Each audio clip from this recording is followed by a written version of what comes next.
Easiest good deed جو ہے، آسان ترین نیکیوں میں سے یہ نیکی ہے کہ بندہ ذکر الہی کرتا رہے، درود پاک پڑھتا رہے. بیٹھے بیٹھے نیکیاں مل رہی نا. آپ جاب کرتے ہوں گے، آپ کاروبار کرتے ہوں گے، جاتے ہیں آفس پر، کام کرتے ہیں، ٹائم دیتے ہیں، تب جا کے کچھ ارننگ ہوتی ہے. ادھر تو بیٹھے بیٹھے رحمتوں کی برسات شروع ہو سکتی ہے. کہیے سبحان اللہ، الحمدللہ، اللہ اکبر. میں نے جب یہ شروع کیا تو گھڑی میں 3:03 ہو رہے تھے فیضان مدینہ کی، ابھی بھی اتری ہیں، یعنی 1 منٹ بھی آگے نہیں بڑھی گھڑی. اور میں نے کیا کما لیا اور آپ نے کیا کما لیا، اللہ قبول فرما لے. حدیث پاک کا مضمون ہے جو ایک بار سبحان اللہ کہے جنت میں درخت لگا دیا جاتا ہے. الحمدللہ پر جنت کا درخت ہے، اللہ اکبر پر جنت کا درخت ہے. اور آپ کو پتہ ہے تمام اذکار میں، تمام ذکر میں سب سے بڑا ذکر، افضل ذکر کون سا؟ افضل الذکر لا الہ الا اللہ، حدیث پاک ہے. اچھا، ہم سارے ہی مسلمان چاہتے ہیں، میں کئی بار اپنے بیان میں اس جملے کو ایڈ کرتا ہوں اور اسی نیت سے کرتا ہوں کہ نہ جانے کسی ایک کی بھی عادت پڑ گئی تو چلے مجھے بھی ثواب مل جائے گا. اگر میں آج یہ سوال کروں آپ سب سے، کون کون چاہتا ہے مرتے وقت کلمہ نصیب ہو؟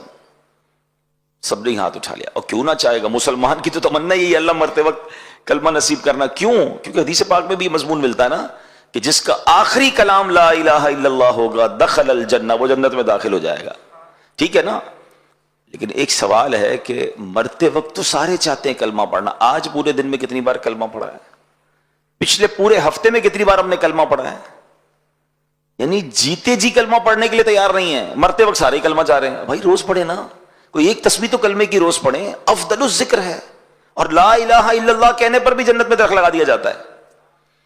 اور یاد رکھیے جب بھی آپ برڈن میں ہوتے ہیں نا، زبان سے جملے ادا کرنا مشکل ہو جاتے ہیں.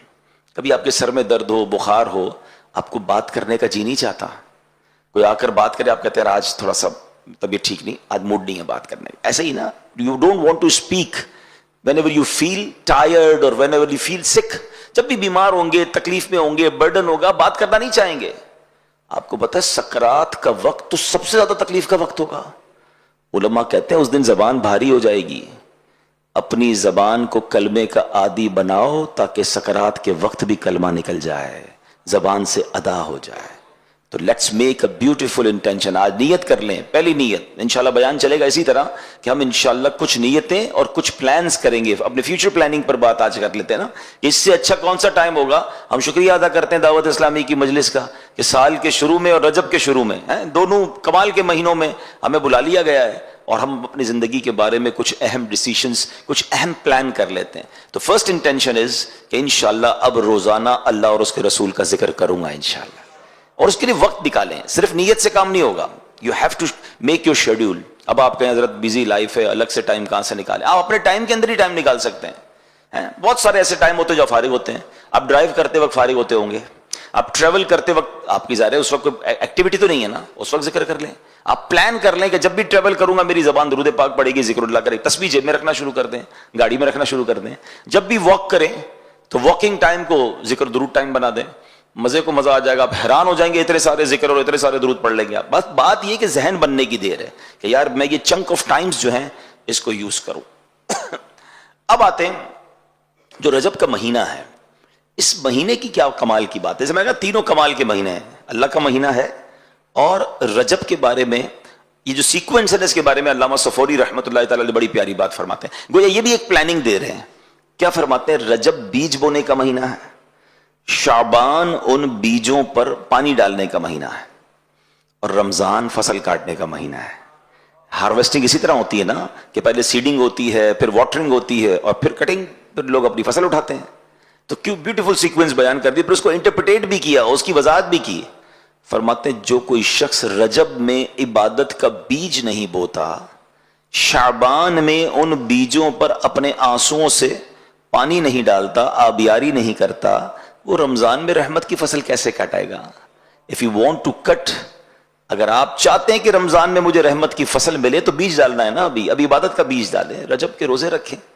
جنت کی ایک نہر ہے جس کا نام ہی رجب ہے، اور اس نہر سے ملے پانی ہی وہی پیئیں گے، پلایا ہی انہیں جائے گا دودھ سے زیادہ سفید، شہد سے زیادہ میٹھا پانی جو رجب کا روزہ رکھنے والا ہوگا. رجب کا ایک روزہ رکھ کے اس کو اس میں سے پانی پلایا جائے گا. تو آج کل یقین کریں بڑے سافٹ ڈیز ہیں، بڑی آسانی سے روزہ ہو جاتا ہے، 6 بجے کے قریب افطار ہو جاتا ہے. تو اگر تھوڑا سا پلان کر لیں اپنے شیڈیول کو، پورا ہفتہ نہیں تو کم از کم ہفتے میں 1-2 دن ویکینڈز پر روزے رکھنا شروع کر دیں، تو یہ ایک وہ نیکی ہے جو ایکسٹرا آپ کے نامہ اعمال میں بہت زبردست اضافہ ہو جائے گا. اور اس کے فضائل سبحان اللہ، نفلی روزوں کے جو فضائل ہیں، پھر فرض روزوں کی عادت آسان ہو جائے گی. آپ دیکھیں رمضان میں ان لوگوں کو کوئی ڈیفیکلٹی نہیں ہوتی روزہ رکھنے میں جو پورا سال نفلی روزے رکھتے رہتے، تھوڑے تھوڑے رکھتے رہتے ہیں نا، ان کے لیے نارمل ہو جاتا ہے. اور کچھ لوگوں کے لیے رمضان بڑا ڈیفیکلٹ ہو جاتا ہے کیونکہ وہ روزے نہیں رکھتے پورا سال، تو اب ان کے لیے اچانک سے سب چیزیں چھوڑنا ڈیفیکلٹ ہو جاتا ہے. تو فار دا پریپریشن آف رمضان اچھی نیتوں کے ساتھ ہمیں رجب شعبان میں روزے بھی رکھنے چاہیے. ایک اور بڑا کمال کا ہمیں یوں سمجھے کہ ایک دن آنے والا ہے اور اس میں آلموسٹ 40 ڈیز رہ گئے ہیں، اور وہ دن ہے، وہ رات ہے Shab Barat. That will be the night of accountability. یہ وہ رات ہے جب میرے اور آپ کے نامہ اعمال اللہ کی بارگاہ میں پیش کیے جانے ہیں. آپ کاروبار کرتے ہوں گے، جاب کرتے ہوں گے، آپ کو کہیں نہ کہیں سالانہ کوئی رپورٹ پیش کرنی پڑتی ہے، آڈٹ بھی ہوتا ہے. کتنی فکر ہوتی ہے کہ رپورٹ صحیح بن جائے.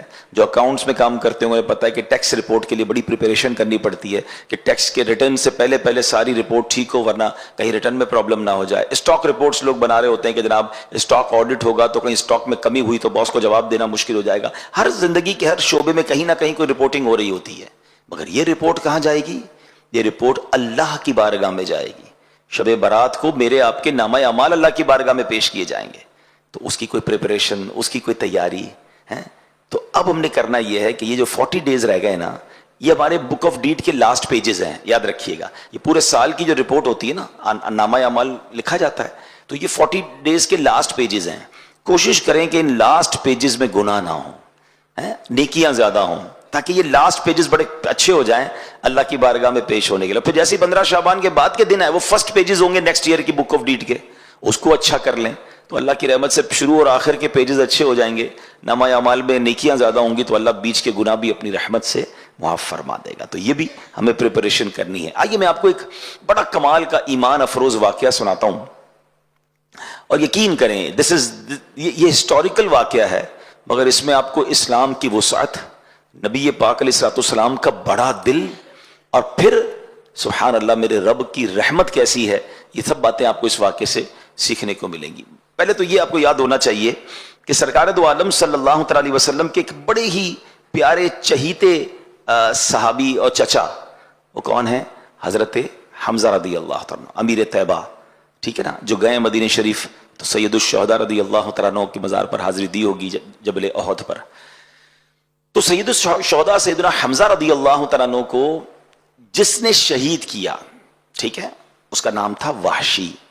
وہ ایک حبشی غلام تھے، اور ان کو آرڈر دیا تھا ایک خاتون نے کہ آپ نے جا کر حضرت حمزہ کو ٹارگٹ کر کے آپ نے شہید کرنا. ان کو اس خاتون کو بدلہ لینا تھا بدر کا. بدر کے مارکے میں حضرت حمزہ کے ہاتھوں بہت سارے غیر مسلم شہید ہلاک ہوئے تھے، تو اب اس کا ریونج تھا.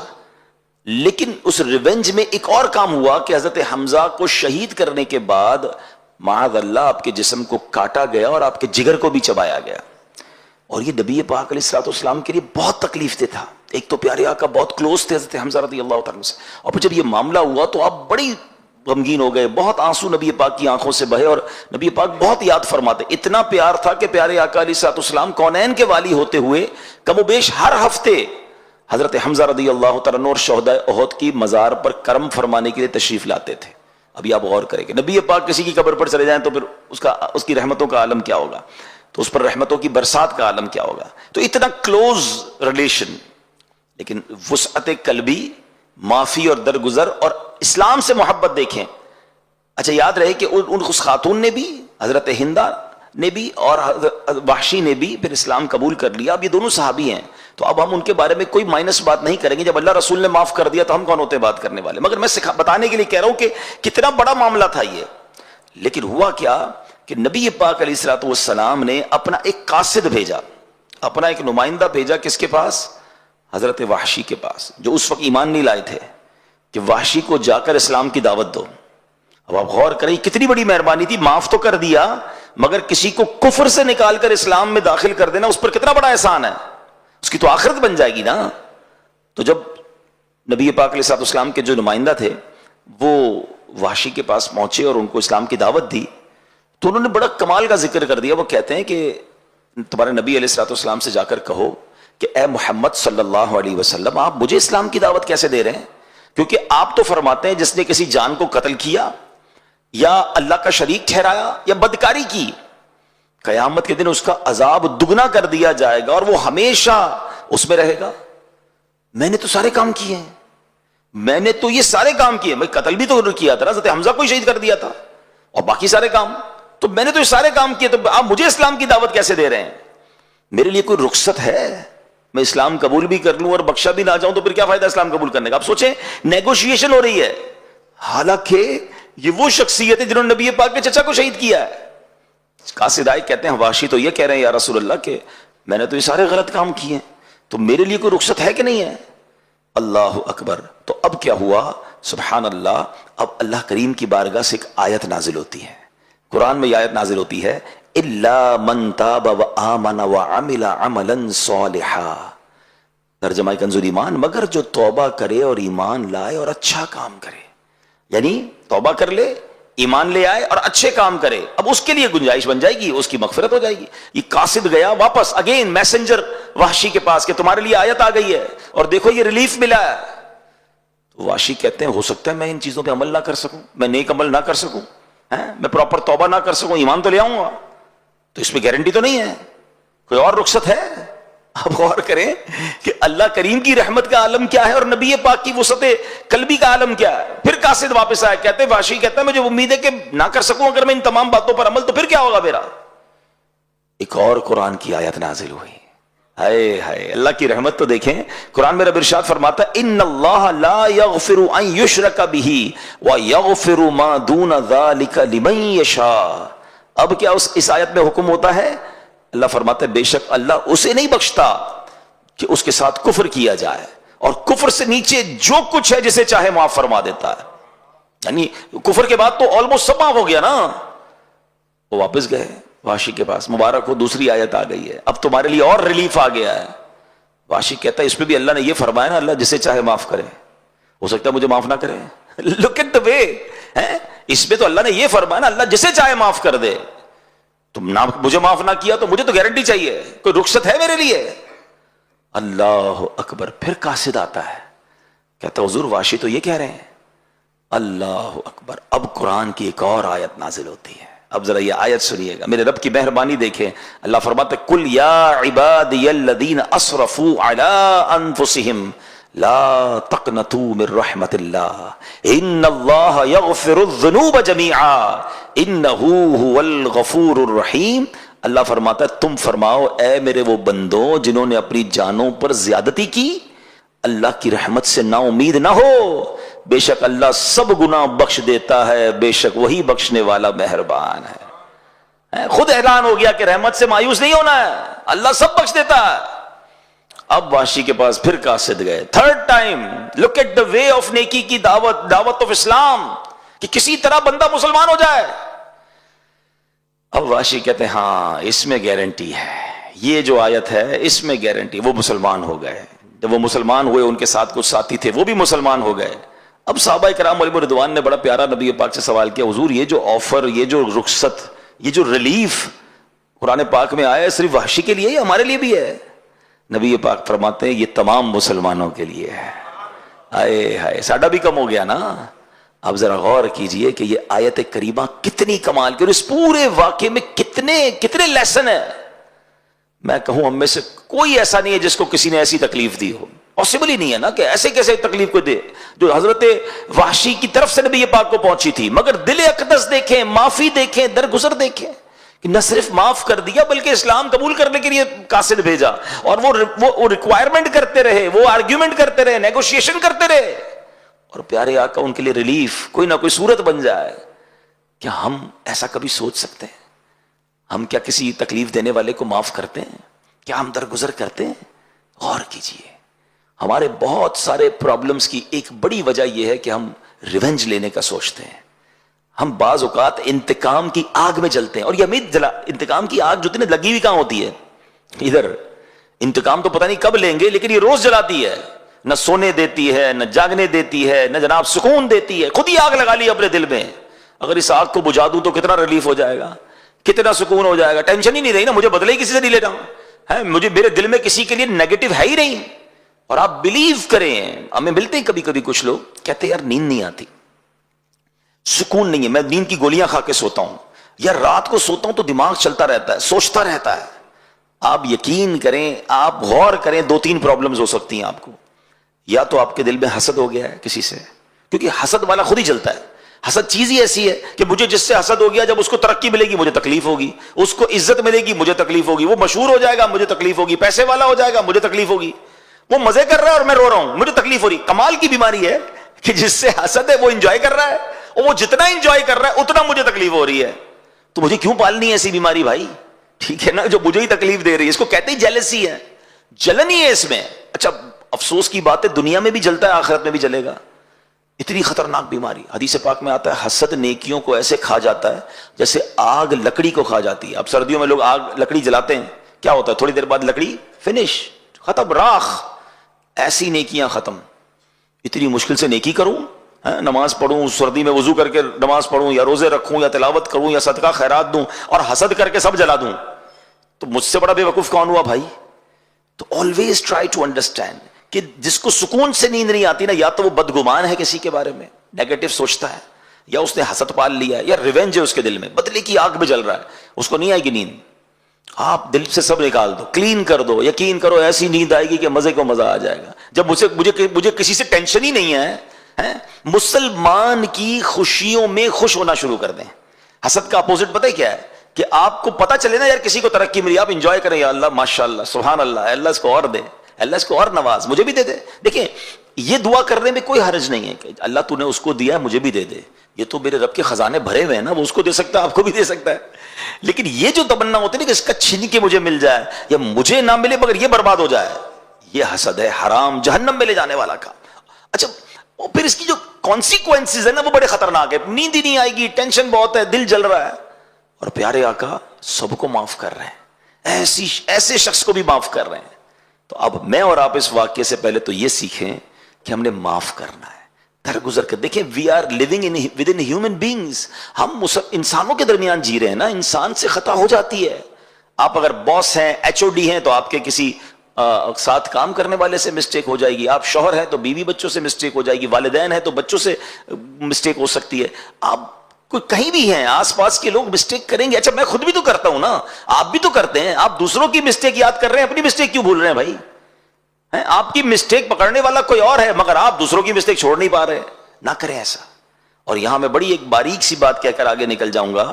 ہم سب کی ایک دعا ہوتی ہے, اور اچھی دعا ہے, اور خاص طور پہ جب شب قدر آتی ہے تو سبھی دعا کرتے ہیں, اللہم انک عفو کریم تحب العفو فاعف عنی. اس کا معنی پتہ ہے آپ کو, میننگ بڑا پیارا معنی ہے. اور بلکہ چلیے یہ مشورہ بھی دیتا ہوں, whenever you try to recite any of Arabic supplication, جب بھی آپ کسی عربی دعا کو پڑھیں اس کی میننگ ضرور سمجھا کریں, پھر مزہ ہی اور آئے گا. آپ مانگ کیا رہے ہیں آپ کو ہی نہیں پتا. آپ کسی جگہ پر آپ اپلیکیشن دے رہے ہیں, کوئی کہے کیا لکھا ہے, بولے مجھے نہیں پتا, تو بھی کیسی اپلیکیشن ہے بھائی, آپ کو ہی نہیں پتا کیا مانگنا ہے. اپلیکیشن پڑھتے ہیں, سمجھتے ہیں, نہیں سمجھ آتا ٹرانسلیٹ کرتے ہیں. اب تو چیٹ جی پی ٹی پتہ نہیں کدھر سے ٹرانسلیٹ ہو جاتا ہے. تو بھائی دعا کا بھی تو معنی سمجھو نا, کیا مانگ رہے ہو اللہ سے. آپ بلیو کریں جس دن عربی دعائیں سمجھ آنے لگ گئی آپ کو مزے کو مزہ آ جائے گا, کیونکہ اس میں جو فصاحت ہے, اس میں جو بلاغت ہے, اس میں جو رقت ہے, اللہ اکبر. یہ میرا موضوع نہیں ہے, ورنہ اس پر پھر کبھی بات کریں گے کہ عربک دعاؤں کا ایسنس کیا ہے اور اس کا لطف کیا ہے کہ اس کو سمجھ کے پڑھیں. بہرحال اس دعا پر آتے ہیں. اچھا یہ دعا بھی نبی پاک علیہ السلام نے بیان کی ہے, حدیث پاک کی دعا ہے. بی بی عائشہ صدیقہ رضی اللہ تعالی عنہا نے پیارے آقا سے پوچھا تھا نا کہ حضور شب قدر کو پالوں تو کیا پڑھوں, تو نبی پاک نے دعا بتائی تھی. سبحان اللہ, اللہ کے حبیب بتائیں کہ اللہ سے ایسے مانگو, اس سے اچھی دعا کون سی ہوگی.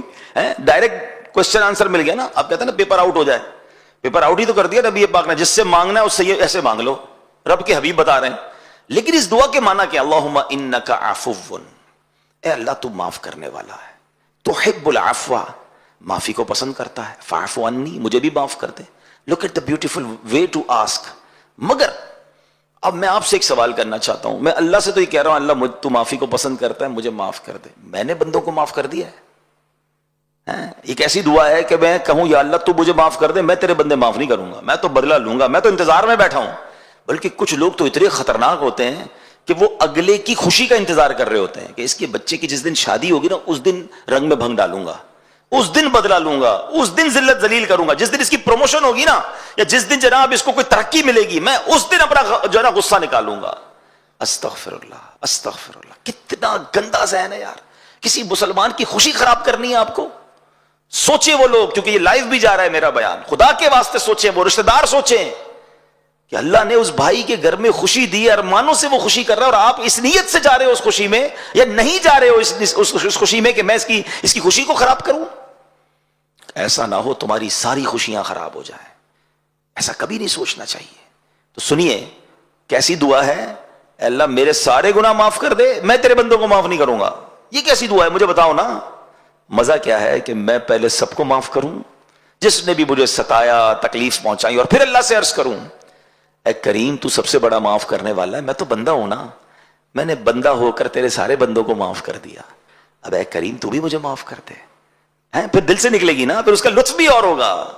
تو اپنے دلوں کو صاف کیجئے. دس از دا سیکنڈ ریزولوشن, ایک دوسری اچھی نیت نئے سال کی اور نئی پلاننگ کی, کہ دل صاف ہونا چاہیے, دل کلین ہونا چاہیے. یہ حسد, بدگمانی, لیگ پولنگ, یہ بہت سارے اداروں میں چل رہا ہوتا ہے. یار یہ کیوں ترقی کر رہا ہے, اس کو کیوں ترقی مل رہی ہے. دیکھیں یاد رکھیں, پتہ نہیں کیوں ہمارا یہ مائنڈ سیٹ بن جاتا ہے کہ اس کی ترقی میری ترقی میں رکاوٹ ہے. ایسا نہیں ہے, ہر بندہ اپنا نصیب لے کر آتا ہے. یار ایک سمندر ہے, سمندر میں کیا مچھلی کو راستہ ڈھونڈنا پڑتا ہے کہ یہ مچھلی ہٹے گی تو مجھے راستہ ملے گا. اتنا بڑا سمندر ہے اللہ کی رحمت کا, اس کو بھی تیرنے دو, آپ بھی تیرے, آپ اپنے بلبوتے پر آگے بڑھے نا, اس کو پیچھے کر کے آگے کیوں بڑھنا ہے. ہاں وہ کہتے نہیں وہ اصل میں اس نے وہ چاپلوسی کی تھی, تو اس نے وہ شکایت کی تھی, تو اس نے فلاں کام کیا تھا, اس لیے وہ آگے بڑھ گیا. اور یار آپ ان چیزوں کو چھوڑ دینا, آپ کے نصیب میں جو آپ کو مل کر رہے گا. آپ اللہ کی رحمت سے نا امید کیوں ہوتے ہیں. اصل میں حسد کی ایک بیسک وجہ پتہ کیا ہو جاتی ہے. مثال کے طور پہ میں ایک ایگزامپل دیتا ہوں, ماشاءاللہ کافی سارے لوگ بیٹھے ہیں. اگر میں ہمارے یہاں ذمہ دار اسلامی بھائی کو 100,000 کے نوٹ دوں اور میں کہوں یہاں سے بانٹنا شروع کریں. اب اس وقت 100 سے زیادہ اسلامی پہ بیٹھے, مثال دے رہا ہوں, کافی سارے, یہ یہاں سے شروع کریں, 1,000 کا سب کو نوٹ دیں. میں نے اعلان بھی کر دیا کہ 100 نوٹ ہیں, 1,00,000 روپے ہیں, جناب سب میں 1,000 بانٹ دیں. تو ادھر بیٹھنے والا کوئی بندہ سوچ سکتا ہے کہ یار یہ جو بھائی 100 نوٹ بانٹیں گے تو یہاں کی تو باری نہیں آئی, ختم ہو جائیں گے. تو وہ ہو سکتا ہے یہاں سے کھڑا ہو اور آگے جا کے لائن توڑ کر اپنا 1,000 روپے لے لے, کیونکہ میری باری میں تو ختم ہو جائیں گے ان کے پاس. اول تو ایسا کرنا نہیں چاہیے, لیکن لاجیکلی تو سمجھ آتا ہے نا کہ 100 نوٹ بندے 200 ہیں. اچھا ان کے پاس 100 ہیں تو باقی کو ٹینشن ہو رہی ہے, اللہ کے پاس تو محدود نہیں ہے نا, اس کے خزانے تو بھرے ہوئے ہیں نا. ہم یہ کیوں سوچتے ہیں کہ اس کو ملنے سے پہلے مجھے مل جائے ورنہ ختم ہو جائے گا. نہیں ختم ہوگا, اس کریم کے خزانے بھرے ہوئے ہیں, وہ جب سے دنیا بھری بانٹ رہا ہے. اللہ سے یہ کہو نا, اللہ تو اس کو دے رہا ہے مجھے بھی دے دے. جو اس کو دے سکتا ہے وہ آپ کو بھی دے سکتا ہے. عزت آپ کو دی ہے, اس کو دی آپ کو بھی دے سکتا ہے. شہرت اس کو دی ہے آپ کو بھی دے سکتا ہے. دولت اس کو دی آپ کو بھی دے سکتا ہے. اللہ سے مانگو نا, اس کا چھیننا کیوں ہے, اس کا برباد کیوں کرنا ہے. یہی وہ مسٹیک ہے جو ہمیں سمجھ نہیں آ رہی, اور ملتا بھی نہیں ہے. میں آپ کو صحیح بتاؤں, مانگنے سے مل جاتا ہے, اللہ کی بارگاہ میں مانگنے سے مل جاتا ہے, بندے سے چھیننے سے ملتا نہیں ہے. ساری دنیا کوشش کر لے نا کسی کو گرانے کی, اور رب نے عزت رکھی ہے, کوئی نہیں بگاڑ سکے گا اس کا. ہاں سب مل کے گرانے کی کوشش کر لیں, اللہ نے عزت رکھی ہے, اس کو عروج ہی ملنا ہے, اس کو ترقی ملنی ہے. وَتُعِزُّ مَن تَشَاءُ وَتُذِلُّ مَن تَشَاءُ بِيَدِكَ الْخَيْرُ. اللہ کے ہاتھوں میں. یہ میں ہوتا کون ہوں کسی کی عزت گرانے والا, کسی کی دولت چھیننے والا, کسی کا رزق لے لوں, ہو ہی نہیں سکتا. یہ ادھر بٹھا لیں, میرے نصیب کا کوئی چھین نہیں سکتا, اور میرے نصیب میں نہیں وہ مجھے کوئی دے بھی نہیں سکتا. جو ہے وہی ملنا ہے, تو مانگو نا اللہ سے, خیر والی دعا کریں. تو یہ خوبصورت واقعہ جو وحشی, حضرت وحشی کے ایمان لانے کا واقعہ لیسن ہے. جگر بڑا, دل بڑا. میرا موضوع نہیں ہے لیکن چلیں ذکر کر دیتا ہوں کہ خواجہ خواجگان خواجہ غریب نواز ماشاءاللہ خواجہ صاحب کی چھٹی آ رہی ہے, ان کا ایک بڑا پیارا جملہ ہے کہ اللہ کے دوست کی 3 نشانیاں ہیں. اگر اللہ کا دوست بننا ہے نا 3 کام کر لیں. اور کہتے ہیں نا بڑے آدمی کے بڑے ہی اقوال ہوتے ہیں, گولڈن ورڈز ہوتے ہیں. آپ نے ایک جملے میں گل مکا دی, بات ہی ختم کر دی. کہتے شفقت آفتاب جیسی, دل دریا جیسا, عاجزی زمین جیسی. واللہ میں کہتا ہوں میں اور کوئی بیان نہ کروں, صرف اس ایک جملے کو میں اور آپ سمجھ کر عمل شروع کر دینا, اپنا سیشن کمپلیٹ ہے. کیا فرماتے ہیں؟ شفقت آفتاب جیسی. یعنی شفقت کیا ہوتی؟ پیار, محبت. آفتاب کس کو کہتے ہیں؟ سورج کو. سورج صبح نکلتا ہے تو ڈسکریمنیشن کرتا ہے کہ جناب آج جو ہے میں صرف مسلمانوں کو روشنی دوں گا, غیر مسلم کو نہیں دوں گا. آج صرف اللہ کے فرما برداروں کو دوں گا, نافرمانوں کو نہیں دوں گا. آج پیسے والوں کو روشنی ملے گی, غریبوں کو نہیں ملے گی. آج آبادیوں کو روشنی ملے گی, جنگلوں کو نہیں ملے گی. Not at all. شفقت پوری دنیا کو روشنی دیتا ہے بلا کسی ڈسکریمنیشن کے. ایسا ہی ہے. اور ہم کیا کرتے ہیں, ہماری مسکراہٹ بھی بڑی قیمتی ہے, جاننے والوں کو ہی دیں گے, جس کو جانتے نہیں اس کے آگے مسکراتے بھی نہیں ہیں, بلکہ ملاقات شیک ہینڈ بھی نہیں کرتے. شیک ہینڈ بھی اسی سے کرے گے جس کو جانتے. نماز پڑھنے حالانکہ مسجد میں گئے ہیں, مگر جس کو نہیں جانتے اس کو نہیں. خاص طور پہ اگر کوئی غریب کپڑوں والا ہے اس کو تو ملے گا کوئی نہیں. یہ کیا ہو گیا؟ اخلاق تو سب کے ساتھ ہونے چاہیے نا. ہاں, ہمارے الگ الگ چہرے ہیں کچھ لوگوں کے. اپنی آفس پہ بڑے با اخلاق, اسمائلی فیس, کسٹمر سروس پہ کام کر رہا ہوں نا, اپنے کسٹمر کے ساتھ بڑے بڑے سافٹ مینر ہوں گے. یہی بندہ جب گھر جاتا ہے تو ببر شیر بن جاتا ہے. گھر والے ساری ٹینشن میں جب بندہ یہ گھر جاتا ہے, بھائی ایمرجنسی آ جاتی ہے کچھ لوگوں کے گھر میں, جلدی کھانا ریڈی کرو, گرم کرو ورنہ خیر نہیں ہے. روٹی گرم نہیں ہوئی تو ڈانٹ پڑے گی, چائے ٹھنڈی ہو گئی تو ڈانٹ پڑے گی, استری نہیں ہوئی تو ڈانٹ پڑے گی, جوتے پالش نہیں تو خیر نہیں. بندہ کہ بندہ گھر میں آیا, انسپیکٹر آیا ہے. حالانکہ حدیث پاک کا مضمون ہے کہ تم میں بہترین وہ ہے جو اپنے گھر والوں کے ساتھ اچھا ہے, اپنے گھر والوں کے ساتھ بہترین ہے. اور پھر نبی پاک اپنے بارے میں فرما رہے, سن لو میں تم سب سے زیادہ اپنے گھر والوں کے ساتھ بہترین ہوں. مگر ہم ہیں ایسے.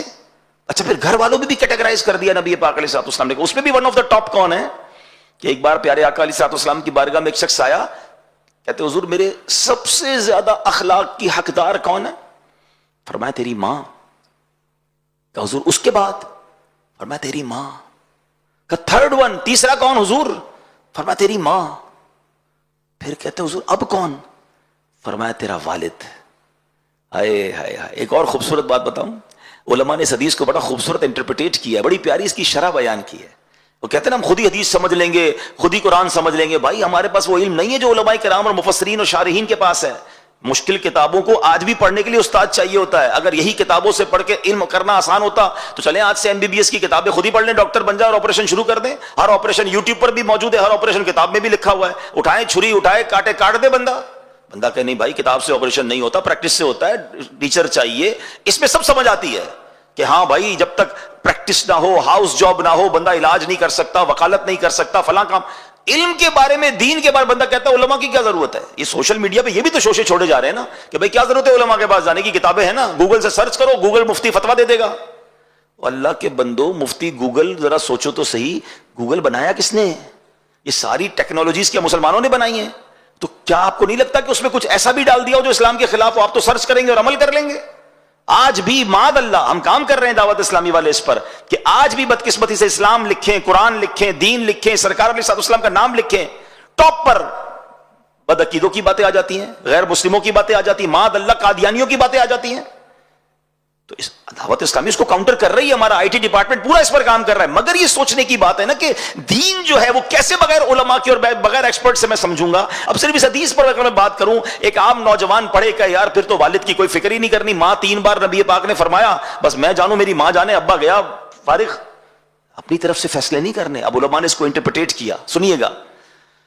علماء فرماتے ہیں نبی پاک کا ہر لفظ جو ہے نا وہ اہمیت کا حامل ہے. پیارے آقا کی زبان سے نکلا ہے نا, وہاں سے کوئی فضول بات کا تو تصور ہی نہیں ہے نا.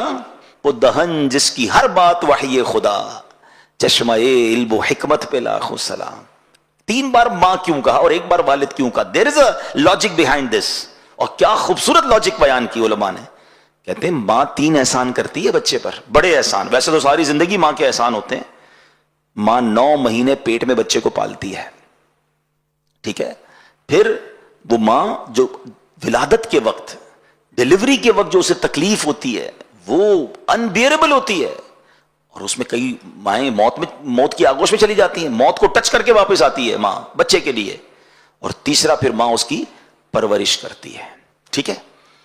فرمایا یہ تو ہو گئی ماں کے 3 احسان. ان تینوں کیٹیگریز میں والد ایک احسان کرتا ہے کہ بچے کی پرورش کرتا ہے.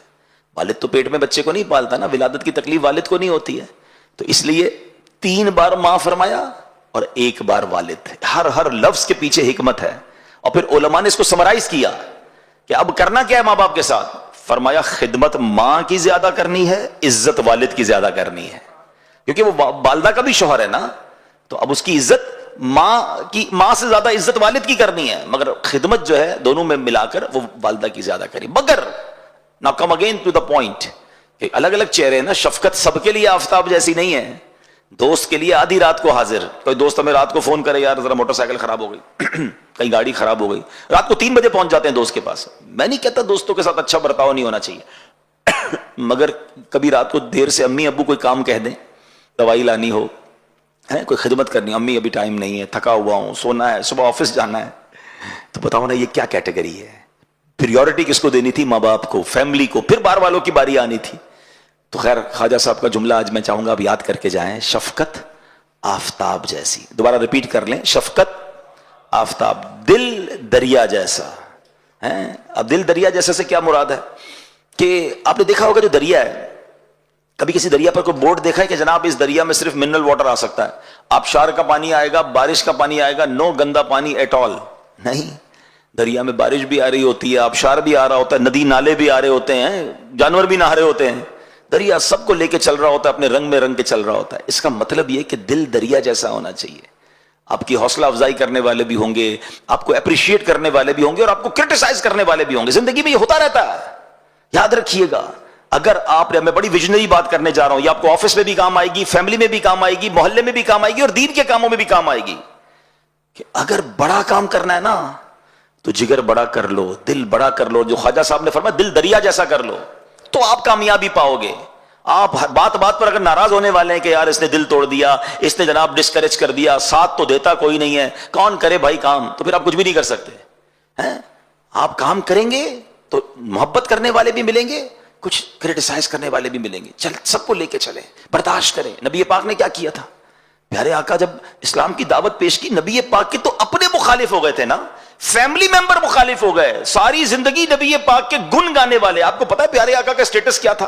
اسلام کا اعلان کرنے سے پہلے آپ سب سے بڑے لوگوں کی امانت رکھنے والے تھے. امین کہتے تھے لوگ, اور اپنے پیسے رکھواتے تھے, اپنی چیزیں رکھواتے تھے. اتنا بھروسہ تھا نبی پاک پر.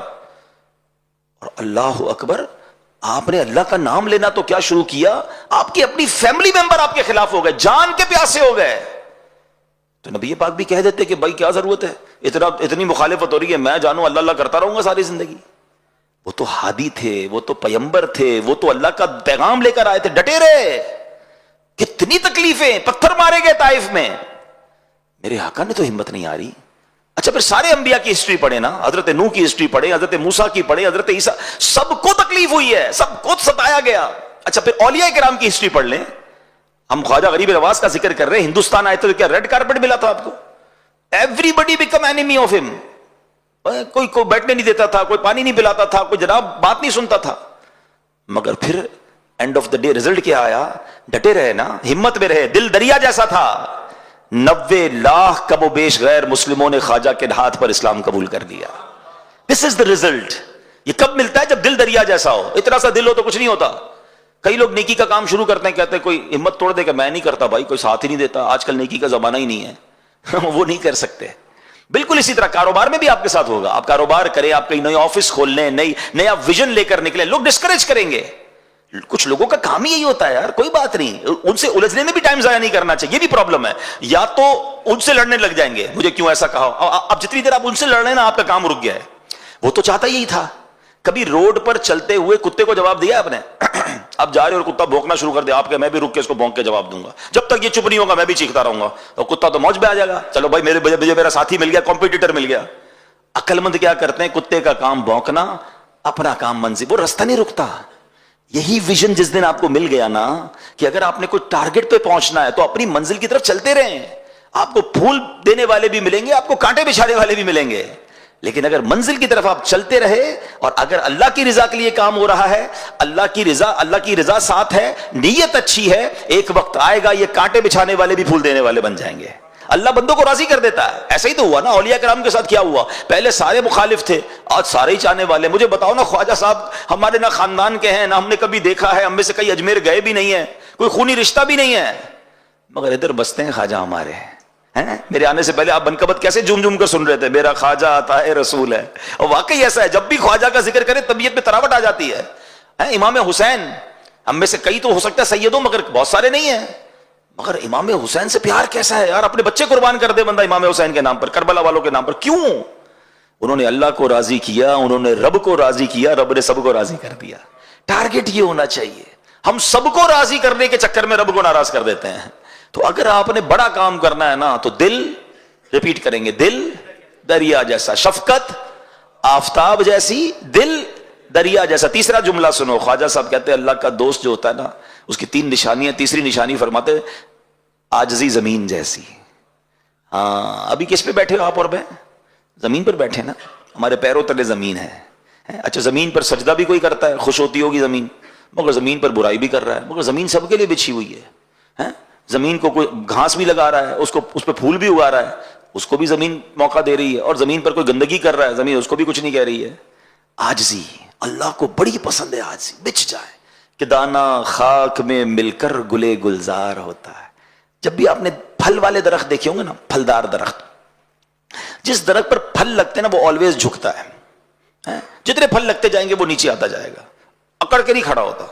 اگر آپ بھی چاہتے ہیں نا آپ کو پھل لگ جائے، جھکنا شروع کر دیں، عاجزی شروع کر دیں، ہمبل رہیں۔ کبھی یہ نہ کہیں یہ میں نے کیا ہے، میری ہوشیاری سے آگے بڑھا ہوں جناب، میری سٹڈیز نے مجھے یہاں تک پہنچایا، میرے تجربے نے، یہ میرے فیصلے نے مجھے ترقی دی۔ کچھ لوگ کہتے نظر آتے بھائی یہ میرا کمال ہے، کبھی مت سوچنا میرا کوئی کمال نہیں ہے، سب میرے رب کی مہربانی۔ مجھ سے زیادہ ہوشیار لوگ پریشان ہیں، مجھ سے زیادہ جناب انٹیلیجنٹ لوگ ہمارے سے بہت نیچے ہیں، یہ اللہ نے مجھ جیسے کمزور آدمی کو یہاں تک پہنچا دیا۔ ہمیشہ یہ ذہن میں ہونا چاہیے، ہر حال میں اللہ کا شکر ادا کرنا چاہیے۔ تکبر جو ہے نا وہ بربادی لاتا ہے۔ بتائیے نا دنیا میں سب سے پہلا گناہ کیا ہوا تھا؟ the very first sin on this universe کیا تھا؟ تکبر ہی تو تھا۔ شیطان نے کیا کیا تھا؟ حضرت آدم کو سجدہ نہیں کیا تھا نا، کیا پرابلم تھی؟ پراؤڈ، انا خیر من، کیا کہا تھا اس نے اللہ کی بارگاہ میں؟ اللہ میں اس سے بہتر ہوں۔ خلقتنی من نار وخلقتہ من طین، اے اللہ مجھے آگ سے بنایا، اس کو مٹی سے بنایا، میں اس سے بہتر ہوں۔ ایک تکبر کیا۔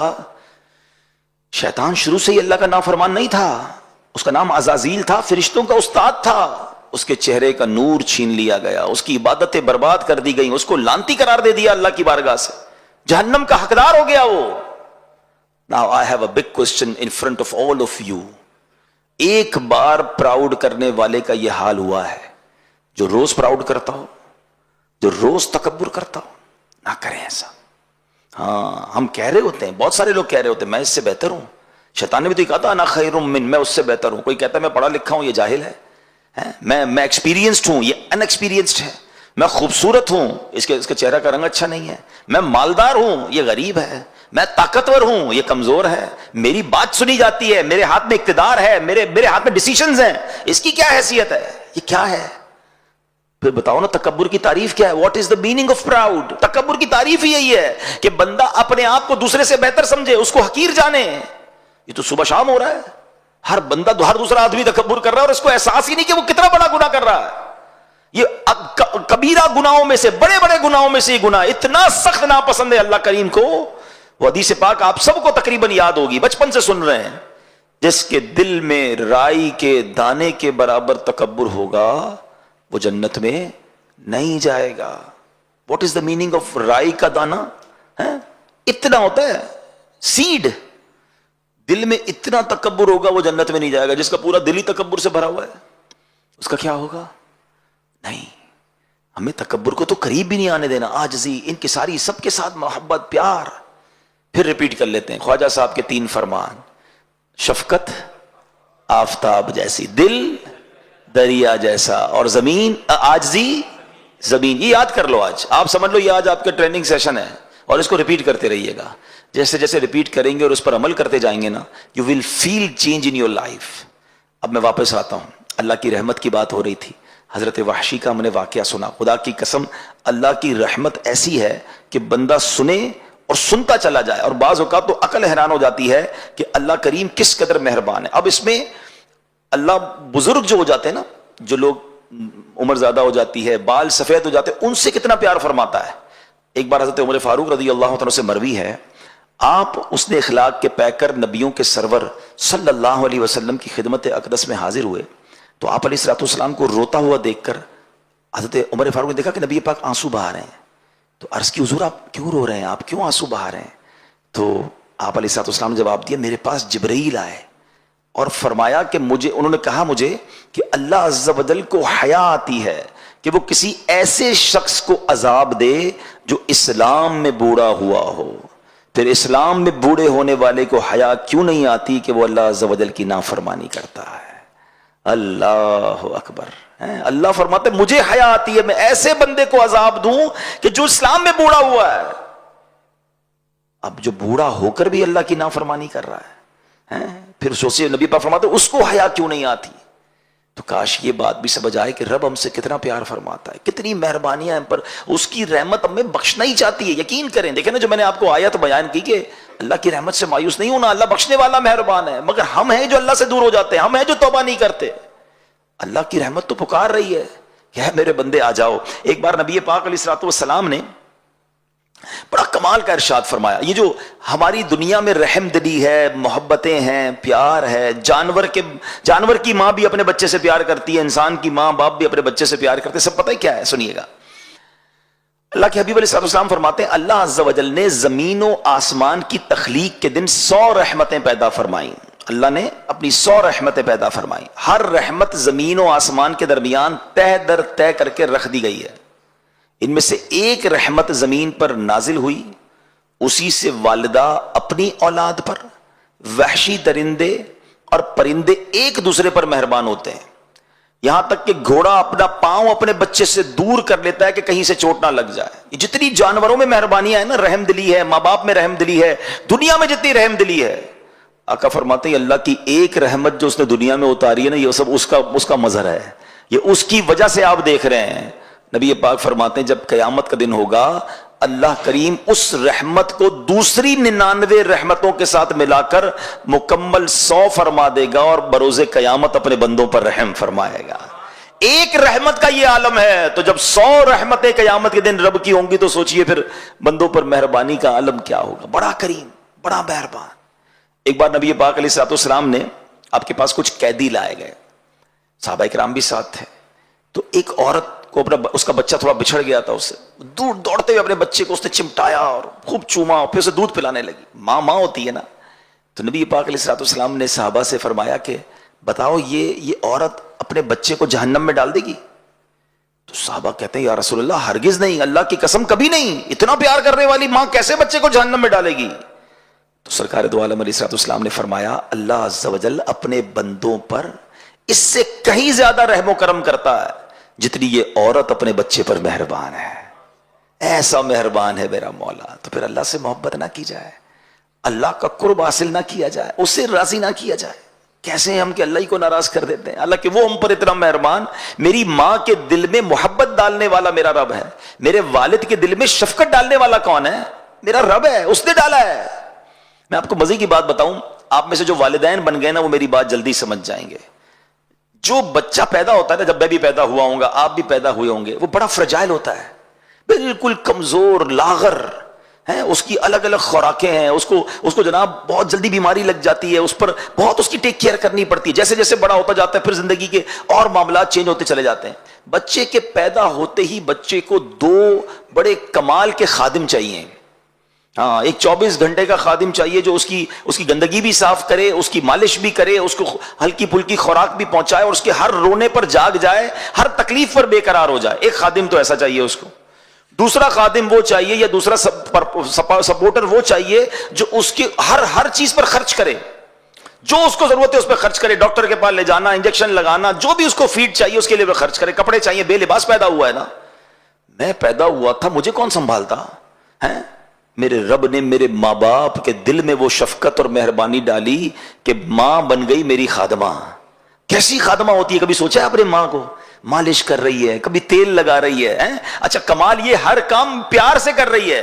پیسے دے کر کسی سے بھی کام کروا لیں, وہ دل سے نہیں کر رہا تو اس کو اچھا بھی نہیں لگ رہا, تو میں کسی کی گندگی کیوں صاف کروں؟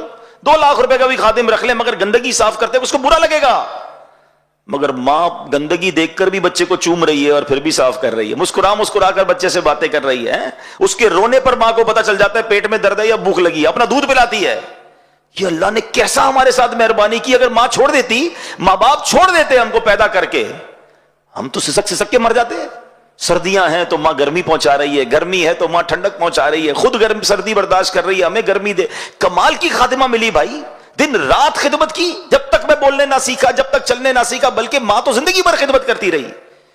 پھر اللہ نے والد کے دل میں کیا کمال کا جذبہ ڈالا کہ آدھی رات کو پیسے چاہیے مجھے ڈاکٹر کے پاس لے جانے کے لیے, مجھے انجیکشن لگانے کے لیے, مجھے پرابلم ہو جائے, والد اپنی جیب کاٹتا ہے, بچے کا علاج کراتا ہے. بچے کو دودھ چاہیے, بچے کو فیڈر چاہیے, بچے کو علاج چاہیے, بچے کو آگے جا کے بسکٹ چاہیے, واٹ ایور ہی نیڈ.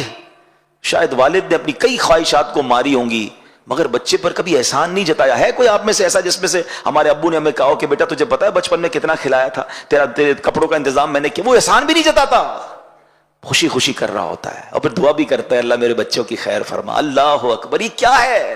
کبھی سوچا اپنے خرچ بھی کر کے دعائیں ہمارے لیے کر رہا ہے, دن رات فکر ہے. دنیا میں باپ وہ رشتہ ہے, یاد رکھیے گا.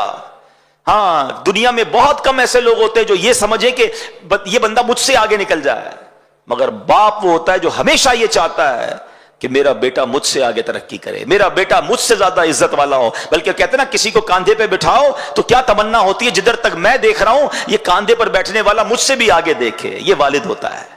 مگر بدقسمتی ہے کہ جب یہ بوڑھا ہو جاتا ہے تو بچے اس کی قدر چھوڑ دیتے ہیں, اس کی بے عزتی کرتے ہیں, اسے تکلیف پہنچاتے ہیں. خدا کی قسم کبھی یہ مت کرنا. یہ میرے رب کی مہربانی ہے جو میں ایسی ہستیاں اس نے دی ہیں. آج دنیا میں کون کس کو پوچھتا ہے یار, کون کس کے لیے خرچ کرتا ہے؟ مگر کمال ہے یار, میں پیدا ہوا تو بے لباس تھا, میں پیدا ہوا تو کمزور تھا, میں پیدا ہوا تو کچھ نہیں کر سکتا تھا, مگر قدم قدم پر مجھ پر مہربانی کرنے کے لیے اللہ نے میری ماں اور میرے والد کے دل میں ایسی شفقت محبت ڈالی کہ ان کے لیے دنیا کا سب سے مین آدمی ہی میں تھا, حالانکہ میں کچھ نہیں تھا. اب یہاں لوگ ایسی باتیں بھی کرتے ہیں, بھائی بچے پر بعض اوقات ماں باپ اس لیے مہربانی کرتے ہیں کہ بچہ بڑا ہو کے کما کے دے گا. بھول ہے تمہاری.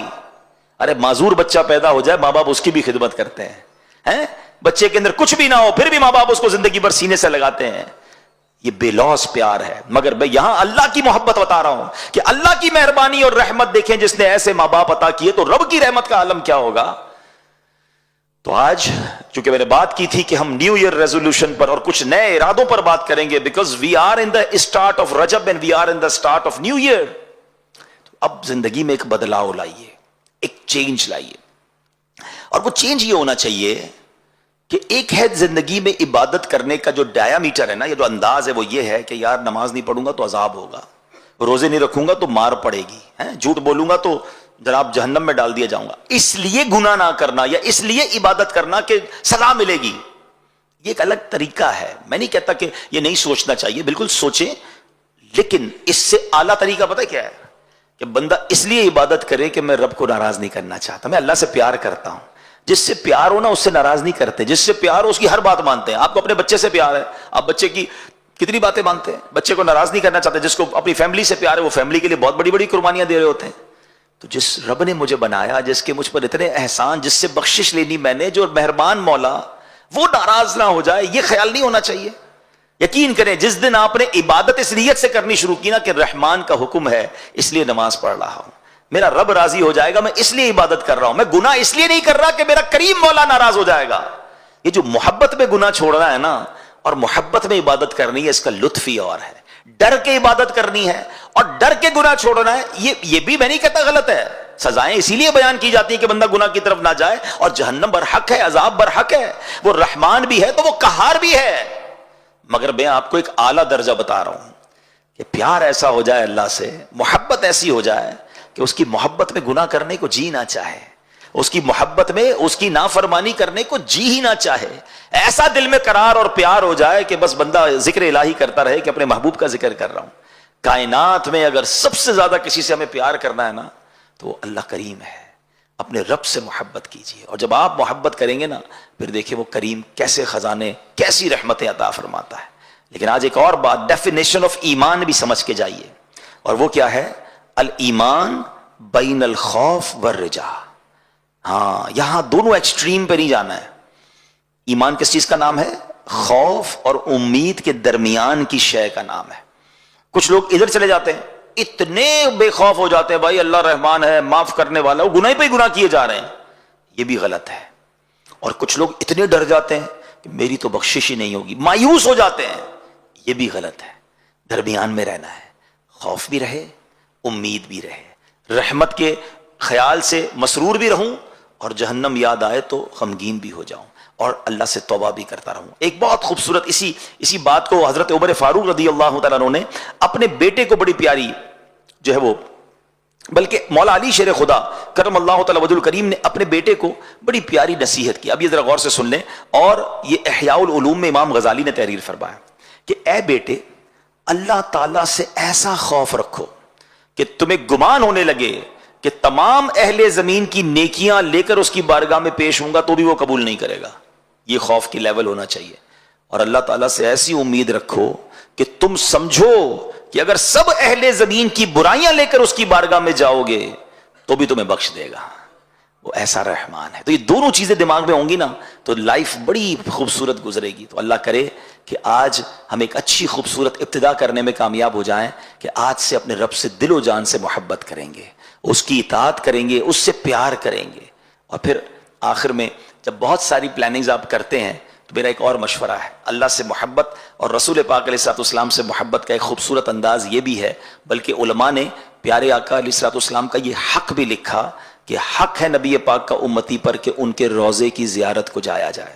تو اگر نیو ایئر پلان کرنا ہے, پورے سال کا پلان کرنا ہے, تو لوگ ٹریول بھی پلان کرتے ہیں. آپ میں سے بہت سارے ہیں جو ہالیڈے پہ جاتے ہیں. تو اپنے اس سال میں ایک پلان کریں کہ پہلے تو جن پر حج فرض ہو گیا ہے وہ حج فرض ہو جائے نا, پھر تاخیر نہیں کرنی چاہیے. ہاں, کیونکہ نبی پاک کی حدیث بڑا ڈرانے والی ہے جس کا مضمون ہے کہ جو حج جس پر فرض ہو گیا اور استطاعت کے باوجود حج نہ کرے تو مجھے کوئی پرواہ نہیں کہ وہ یہودی ہو کر مرے یا نصرانی ہو کر مرے. یعنی اس کے ایمان پر خاتمہ نہ ہونے کا خوف ہے جس پر حج فرض ہے اور وہ حج تاخیر کیے جا رہا ہے. اگر حج فرض ہو گیا وداؤٹ اینی ڈیلے اسی سال حج کر لیں, اور اگر حج فرض نہیں ہے, آپ حج کر چکے ہیں, تو at least once in a year Makkah مدینے کا پلان کیا کریں. ہاں اچھا, ہمارا کام تو پلان کرنا ہے نا. ہو سکتا ہے یہاں کچھ تو ایسے ہوں گے جو افورڈ کر سکتے ہیں اور کچھ ایسے ہیں جو افورڈ نہیں کر سکتے, لیکن میرا اور آپ کا کام نہیں. افورڈ کرنے والے بھی نہیں جا سکتے ہیں, بلاوا نہ آئے تو پیسے والے بھی نہیں جا سکتے. میں نے کئی دیکھے اربوں پتی ہیں, نہیں دیکھا تو مدینہ نہیں دیکھا, ساری دنیا دیکھی. اور کئی ایسے ہیں جو رہنے کو گھر نہیں ہے اور کئی بار مدینہ دیکھ لیا ہے. کہاں کا منصب, کہاں کی دولت, قسم خدا کی ہے یہ حقیقت, جنہیں بلایا ہے مصطفیٰ نے وہی مدینے کو جا رہے ہیں. تو let's plan for Mecca, let's plan for Medina, let's plan for umrah. اللہ توفیق دے تو رمضان میں عمرہ کریں. حدیث پاک کا مضمون ہے جس نے رمضان میں عمرہ کیا گویا اس نے میرے ساتھ حج کیا. ہاں, تو اللہ سے محبت کا یہ تقاضا, واقعی محبت الہی بڑھ جاتی ہے. کعبہ دیکھ کر جو کیفیت بنتی ہے وہ تو نیکسٹ لیول ہے نا, بندہ سوچ بھی نہیں سکتا وہاں جا کے جو اس کی فیلنگز بنتی ہیں. تو کعبے کا دیدار, طواف, سعی, اور پھر اس کے بعد سبحان اللہ چلو دیکھیں وہ بستی جس کا رستہ دل کے اندر ہے, تو مدینے کی حاضری. تو اس سال میں یہ بھی ایک پلان آپ کے ساتھ ہونا چاہیے. ہالیڈے ٹرپ پر پتہ نہیں کہاں کہاں جا رہے ہوتے ہیں. سچی بات یہ کہ اس سے اچھا کون سا سفر ہوگا. دنیا دیاں سفراں تو بندہ تھک بھی تے جاندا ہے, نالے اک بھی تے جاندا ہے, پر سفر مدینے دا ہر وار بڑا سونا. جتنی بار کریں مدینے کا سفر جو ہے وہ بور نہیں کرتا, وہ اور ماشاءاللہ کیفیتیں بنتی ہیں اور برکتیں ملتی ہیں. تو میں رب کریم سے دعا کرتا ہوں یہ نیا سال اور خوبصورت مہینے, رحمتوں والے رجب, شعبان, رمضان کے مہینے ہمارے لیے برکت والے بنا دے, رحمت والے بنا دے, مکے مدینے والے بنا دے. اللہ اپنی محبت سے اضافے والے یہ مہینے اور یہ زندگی کے سال بنا دے. اور رب کریم ہمیں معافی اور درگزر کا دل عطا فرما. اور بالخصوص آخر میں چاہوں گا پھر ریپیٹ کر دیتا ہوں تاکہ یاد رہ جائے کہ آج ہم نے خواجہ صاحب کی بڑی پیاری بات سنی ہے کہ جو اللہ کا دوست ہوتا ہے اس کی 3 نشانیاں ہیں. تو ریپیٹ کر لیتے ہیں کہ وہ شفقت آفتاب جیسی, دل دریا جیسا, اور عاجزی زمین جیسی. اللہ کرے ہم ایسے بن جائیں. اللہ پاک عمل کرنے کی توفیق عطا فرمائے. آمین بجاہ